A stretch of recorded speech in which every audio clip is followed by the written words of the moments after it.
बुधवार को सामने आई, जब मुंबई पुलिस ने रिपब्लिक टीवी के editor in chief Arnab Goswami समेत 2 अन्य लोगों को घर से गिरफ्तार कर लिया। ये रिपोर्ट देखिए।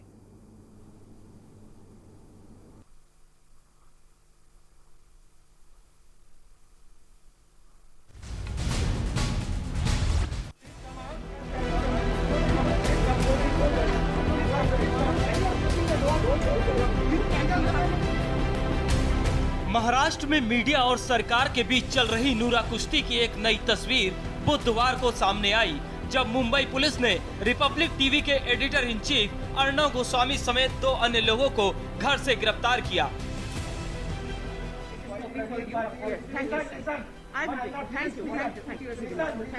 I'm the senior executive editor of the channel.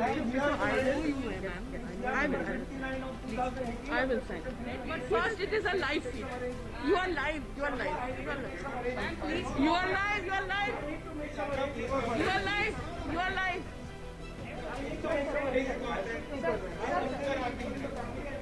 This is white collar.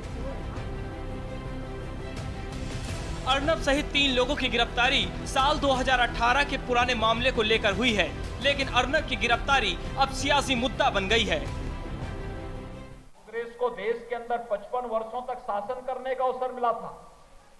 Congress तो लोकतंत्र का गला घोंटती है। 1975 में इसने देश पर इमरजेंसी थोपी थी, और आज भी आपने देखा होगा देश के एक बहुत बड़े पत्रकार को केवल अपने स्वयं की तुष्टि के लिए गिरफ्तार करके लोकतंत्र के चौथे स्तंभ पर हमला करने का कार्य कांग्रेस कर रही है।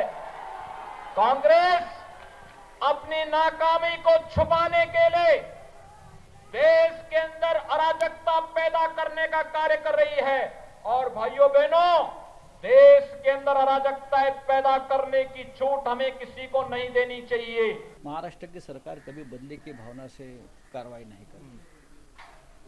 आप ये शब्द का इस्तेमाल मत करो। मुंबई की पुलिस हो या महाराष्ट्र की पुलिस, यहाँ कानून का राज है। महाराष्ट्र में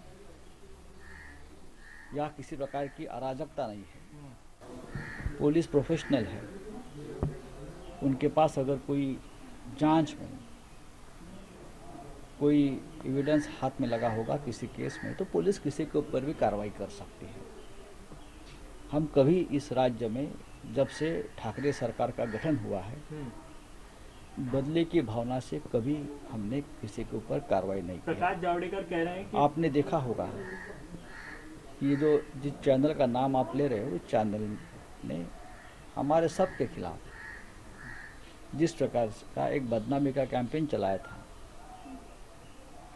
झूठे इल्ज़ाम लगाए थे, तो हमने तो ये कहा कि अगर ये झूठा इल्ज़ाम कोई लगाता है तो उसकी भी जांच होनी चाहिए। अर्नब की गिरफ्तारी का पूरा अभियान गुप्त रखा गया था, लेकिन जैसे ही सुबह पुलिस अर्नब के घर पहुंची, वहां हाई वोल्टेज ड्रामा हुआ। अर्नब की पत्नी ने पुलिस पर घर में घुसकर बुरा बर्ताव करने और मारपीट के साथ घसीटने का आरोप लगाया, तो इधर कांग्रेस ने अर्नब गोस्वामी की गिरफ्तारी को दिवंगत अनन्वय नायक के लिए श्रद्धांजलि करार दिया। अर्नब गोस्वामी के ऊपर जो कार्रवाई हुई है वो महाराष्ट्र विकास आघाड़ी सरकार ने दिवंगत अन्वय नायक को दी हुई श्रद्धांजलि है, उनको दिया हुआ न्याय है। और महाराष्ट्र विकास आघाड़ी सरकार ने जो कदम उठाया है, जब इन्होंने न्याय की मांग की, तो निश्चित तौर पर ये कार्रवाई का हम समर्थन करते हैं। गौरतलब है कि महाराष्ट्र में बीते दिनों सुशांत केस से लेकर कंगना रनावत के दफ्तर तोड़ने तक के मामले से अर्नब गोस्वामी मुखर हुए थे। दोनों ही मामलों में महाराष्ट्र सरकार की खूब फजीहत हुई थी, जिससे नाराज महाराष्ट्र सरकार अर्नब पर पलटवार करने पर जुटी थी। यही वजह थी कि महाराष्ट्र सरकार ने पहले पुलिस को आगे कर टीआरपी मामले में अर्नब पर दबाव बनाया और बाद में अर्नब की गिरफ्तारी कर लोकतंत्र की हत्या कर दी। जीतेगी, जनता जीतेगी, एक जनता जीतेगी। हम लड़ेंगे। मुझे उद्धव ठाकरे कुछ नहीं कर सकते, उद्धव ठाकरे और परमवीर कुछ नहीं कर सकते। जनता जीतेगी। मुझे जितना मारे, मैं जनता से अपील करता हूँ, आवाज उठाइए, आवाज उठाइए, आवाज उठाइए। मीडिया जो देश का चौथा स्तंभ है, उसे अपनी बात रखने, मुद्दों को उठाने का पूरा अधिकार है। लेकिन महाराष्ट्र में आज जो कुछ हुआ, उसने इंदिरा गांधी के शासनकाल में 1975 में लगी इमरजेंसी की यादें ताजा कर दी। आपातकाल के काले दिनों में जब प्रेस को बेड़ियों में जकड़ दिया गया था, वो तस्वीर 4 नवंबर 2020 में मुंबई में दिखाई पड़ी, जिसे देखते हुए देश के कानून मंत्री से लेकर बीजेपी ने भी महाराष्ट्र सरकार को सवालों के कटघरे में खड़ा कर दिया। The JP movement thereafter, when Congress party imposed emergency, we also fought for freedom of press. The media has got the right to ask questions. लोकतंत्र का गला घोंट दिया गया। देश के प्रतिष्ठित पत्रकार श्री अर्नब गोस्वामी जी के खिलाफ कांग्रेस के इशारे पर यह बर्बर कार्रवाई की गई। कांग्रेस की कुत्सित मानसिकता एक बार फिर सामने आई। ये वही कांग्रेस है जिसने इमरजेंसी में लोकतंत्र को कुचला था। काला दिन है।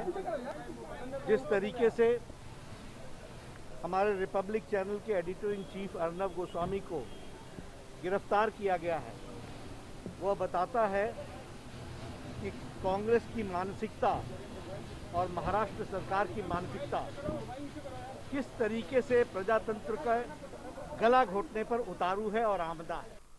बता दें, साल 2018 के मई महीने में इंटीरियर डिजाइनर अन्वय नाइक ने खुदकुशी की थी। अन्वय की मां कुमुद नाइक ने भी अलीबाग के अपने घर में खुदकुशी की थी। मरने के पहले अन्वय ने खुदकुशी नोट छोड़ा था, जिसमें अपनी मौत के लिए 3 लोगों को जिम्मेदार ठहराया था। 3 लोगों में एक नाम अर्नब गोस्वामी का भी था। आरोप था कि अर्नब ने दफ्तर का काम करवाने के बाद उनके 83 लाख रुपए नहीं दिए।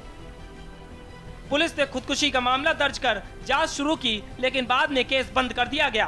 राज्य में सरकार बदलने के बाद पीड़ित परिवार ने एक बार फिर मुद्दा उठाया और न्याय की गुहार लगाई। मई महीने में गृह मंत्री अनिल देशमुख ने जांच सीआईडी को सौंपी थी। अर्नब गोस्वामी की गिरफ्तारी ने महाराष्ट्र पुलिस के काम करने के तरीके पर एक बार फिर सवाल उठा दिए हैं। तो वहीं प्रेस की आजादी पर दमनकारी नीति अपनाने वाली महाराष्ट्र सरकार का चेहरा भी बेनकाब कर दिया है, जिससे यह सवाल उठ रहा है कि आखिर प्रेस की आजादी पर प्रहार क्यों। स्पेशल डेस्क, ये न्यूज। खुदकुशी के